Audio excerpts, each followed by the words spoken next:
Students, welcome to my YouTube channel. आज हम 9th math का अनदर टॉपिक करने जा रहे हैं, multiplicative identity of a matrix. इसकी डेफिनेशन पढ़ेंगे। डेफिनेशन के साथ साथ आपको जैसे एडिटिव आइडेंटिटी क्लियर करवाई थी, आई होप आप मल्टीप्लिकेटिव आइडेंटिटी को भी अंडरस्टैंड कर सकेंगे। Multiplicative identity of a matrix, let A B a matrix and other matrix B is called the identity matrix of A under multiplication। कहता है A कोई मैट्रिक्स है, B कोई अदर मैट्रिक्स है जो कि आइडेंटिटी मैट्रिक्स कहलाता है। किसका? A मैट्रिक्स का, under multiplication. If A B is equal to A and B A is equal to A, मतलब जो बी मैट्रिक्स है वो आपका आइडेंटिटी मैट्रिक्स है। अब मैट्रिक्स में आइडेंटिटी मैट्रिक्स की डेफिनेशन आपको मैंने पढ़ाई थी। आइडेंटिटी मैट्रिक्स क्या होता है? जिसकी डायगोनल एंट्रीज जो हैं वो 1 हो और अदर जो हैं वो 0 हों, तो ये मैट्रिक्स आपका आइडेंटिटी मैट्रिक्स कहलाता है। Multiplicative identity of a matrix पढ़ने से पहले आपको आइडेंटिटी ऑफ अ मैट्रिक्स की डेफिनेशन क्लियर होना ज़रूरी है। उसके लिए आप मेरा जो पहले मैंने डेफिनेशंस जहाँ पढ़ाई हुई हैं वो वाली वीडियो को वॉच कर लें। अब देखें, फॉर एग्जांपल ए मेरे पास मैट्रिक्स है 1 2 0 -3 and B is equal to 1 0 0 1। अब इन दोनों का मैं मल्टीप्लाई करती हूँ, मल्टीप्लिकेशन ऑफ द मैट्रिक्स करती हूँ।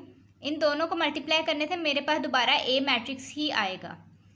ओरिजिनल मैट्रिक्स में कोई फ़र्क नहीं पड़ेगा। इसी तरीके से अगर मैं बी मैट्रिक्स को पहले लिखती हूँ और ए को बाद में देन मल्टीप्लाई करवाती हूँ, तब भी मेरे पास ए मैट्रिक्स एज इट इज़ रहेगा। मल्टीप्लिकेटिव आइडेंटिटी से मुराद ऐसी आइडेंटिटी मैट्रिक्स की जो उसके ओरिजिनल मैट्रिक्स को चेंज ना करे, मल्टीप्लाई होने से वो मैट्रिक्स एज इट इज़ ही रहे, वो multiplicative identity of a matrix कहलाती है। मल्टीप्लिकेटिव आइडेंटिटी वैसे क्या होती है? वैसे देखें तो 1 आपकी मल्टीप्लिकेटिव आइडेंटिटी होती है। 32 1s are 32। अब देखें, ये मल्टीप्लिकेटिव आइडेंटिटी है, ये कोई नंबर है, इस नंबर ने इसके साथ मल्टीप्लाई हुआ है तो इस नंबर पे कोई असर नहीं पड़ा, ये एज इट इज़ ही रहा है। तो हम कह सकते हैं कि 1 जो है वो आपकी मल्टीप्लिकेटिव आइडेंटिटी है, और यहाँ आप multiplicative identity of a matrix use करेंगे तो मैट्रिक्स उसके साथ मल्टीप्लाई होगा, उस मैट्रिक्स की ओरिजिनल मैट्रिक्स में कोई चेंजिंग नहीं आएगी।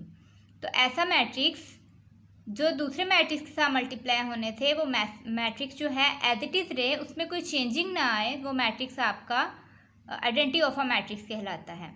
जैसे आपने एडिटिव आइडेंटिटी पढ़ी थी, उसमें हम नल और ज़ीरो मैट्रिक्स लेते थे, क्योंकि ज़ीरो आपकी एडिटिव आइडेंटिटी होती है। ज़ीरो में कुछ भी ऐड कर दें वो एज इट इज़ वैसे ही रहता है, उसमें कोई चेंजिंग नहीं आती। इसी तरीके से 1 के साथ या additive identity of a matrix के साथ, sorry multiplicative identity of a matrix के साथ आप कुछ भी मल्टीप्लाई कर लें, वो रकम आपके पास, वो डिजिट आपके पास, वो मैट्रिक्स आपके पास एज इट इज़ ही रहता है, उसमें कोई चेंजिंग नहीं आती। नेक्स्ट मेरे पास आ गया है verify A B transpose is equal to B transpose A transpose. इसका अदर नेम है reversal law of transpose. If A B are two matrices and A T B T are their respective transpose, then A B whole का transpose is equal to B transpose A transpose. बाद का वो सिर्फ आपको mention कर देता है state and proof reversal law of transpose, तो आपको ये चीज़ खुद जो है वो करनी पड़ेगी। मतलब पता हो आपको A B का transpose is equal to B transpose A transpose को हम रिवर्सल लॉ ऑफ ट्रांसपोज कहते हैं। चलें नेक्स्ट इसको एक एग्जाम्पल से प्रूफ कर लेते हैं। इसके लिए एक एग्जाम्पल लेते हैं। एग्जाम्पल में हम 2 मैट्रिक्स ले लेते हैं।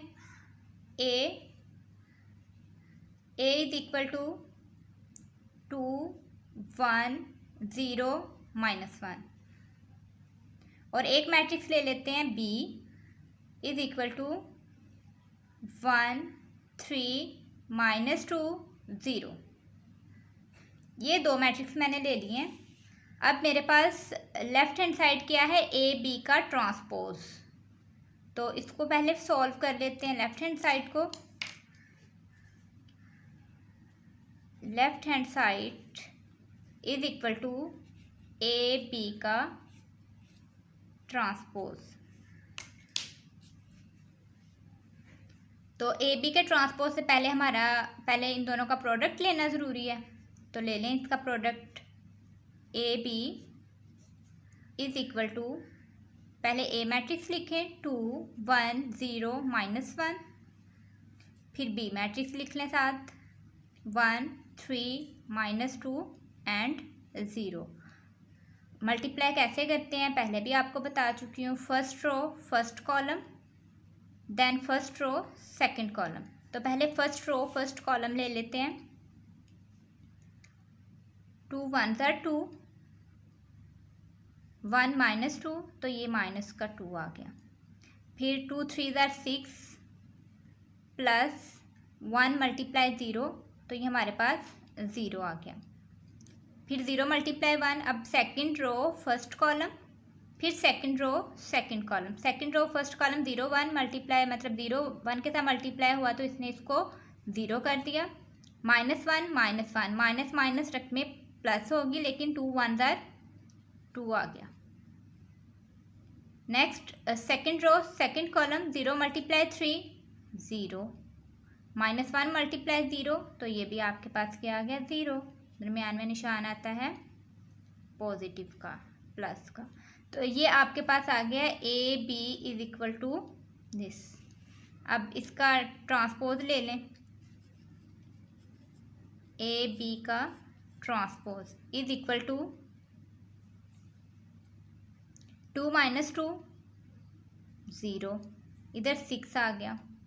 0 + 2 2, 0 + 0 0, इसका भी ट्रांसपोज ले लें। हाँ जी, ट्रांसपोज क्या होता है, रो को पकड़ के कॉलम में लिख देना या कॉलम को पकड़ के रो में लिख देना। तो इसको हम ए बी का ट्रांसपोज इज इक्वल टू, ये रो है इसको मैं कॉलम में लिख रही हूँ 0 6, ये रो है इसको भी कॉलम में लिख देते हैं 2 0। तो ये हमारे पास आ गया ए बी का ट्रांसपोज इज इक्वल टू 0 2 6 0। ये हमारी अभी लेफ्ट हैंड साइड जो है वो हुई है। अब हम नेक्स्ट कर चलते हैं राइट हैंड साइड की तरफ। जी, नेक्स्ट मेरे पास है right hand side B transpose and A transpose. अब बी मैट्रिक्स पहले लिख लेते हैं। B is equal to 1 3 -2 0। ये बी मैट्रिक्स है तो इसका साथ ही हम ट्रांसपोज ले लेते हैं कि B transpose is equal to, हाँ जी रो है, रो को पकड़ के कॉलम में लिख दिया है -2 0। तो ये आपके बी का ट्रांसपोज आ गया। ऐसे ए मैट्रिक्स को लिख लें, क्योंकि हमें बी ट्रांसपोज भी चाहिए ए ट्रांसपोज भी चाहिए। तो पहले वो ओरिजिनल मैट्रिक्स लिखें और उसका ट्रांसपोज ले लें ताकि हम आगे उसको ट्रांसपोज में यूज़ कर सकें। तो ए मैट्रिक्स था आपके पास 2 1 0 -1, तो इसका भी ट्रांसपोज ले लें। A transpose is equal to 2 1 0 -1। अब मेरे पास बी का ट्रांसपोज भी आ गया, ए का ट्रांसपोज भी आ गया, तो हम इधर लिख सकते हैं B transpose into A transpose is equal to, पहले बी वाला पोर्शन लिख लें 1 -2 3 0, देन ए वाला मैट्रिक्स लिख लें 2 0 1 -1। अब इसको मल्टीप्लाई करवा दें, first row first column, first row second column.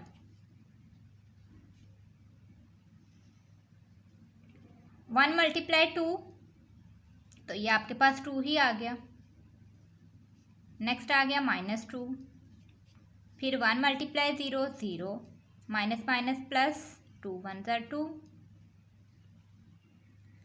3 2 6 plus 0 1 0, 3 0 0 plus minus minus 0 1 0। तो इसको सॉल्व कर लें। नेक्स्ट 2 - 2 0, इधर 0 + 2 2, 6 + 0 6, 0 - 0 0। तो ये हम फाइंड कर रहे हैं बी ट्रांसपोज ए ट्रांसपोज। ये आ गई हमारे पास राइट हैंड साइड। अब देखें राइट हैंड साइड और लेफ्ट हैंड साइड मेरे पास सेम आई है, तो हम कह सकते हैं हैंड्स ए बी का transpose is equal to B transpose A transpose. जी ये हमारे पास प्रूफ हो चुका है।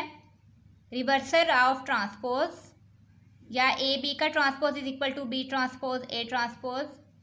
अब तक जिन स्टूडेंट्स ने चैनल को सब्सक्राइब नहीं किया, चैनल को सब्सक्राइब करें, वीडियो को वॉच करें और इंटरेस्टिंग मैथ को अपनी ज़िंदगी का हिस्सा बनाएं। अल्लाह हाफिज़।